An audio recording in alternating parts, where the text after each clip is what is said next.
Wamburi. Sasa tusalie hapa na siasa. Ni chama cha DCP kimetangaza rasmi kuwa mbunge wa Manyata Gitonga Mukunji atawania kiti cha ugavana wa Embu katika uchaguzi mkuu mwaka 2027. Mwenyekiti wa chama hicho katika kaunti ya Embu, Joshua Kanake, amesema pendekezo hilo lilitokana na mashauriano na wafuasi wa chama, ingawa amesisitiza kuwa wawaniaji wengine watakuwa na haki ya kushindana wakati wa uteuzi wa chama.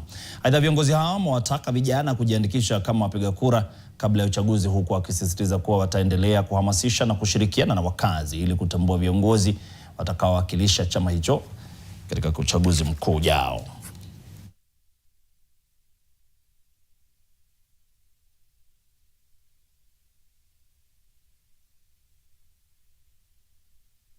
Tuko tayari kuunga mkono Mheshimiwa Gitonga Mukunji kama the incoming governor wa Embu County, sababu yeye mwenyewe amejitolea na kazi yake inaonekana, lakini hiyo sio kusema ati wale wengine watataka kunja hawana nafasi. Viongozi wengine ambao wanataka tikiti ya DCP wasikie wako huru, lakini kwa ugavana, that one is a sealed deal, na ninajua watu wa Manyata watatafuta pia MP ambayo pia atasaidia Mheshimiwa Gitonga Mukunji katika kazi ya wananchi. Haya, sasa na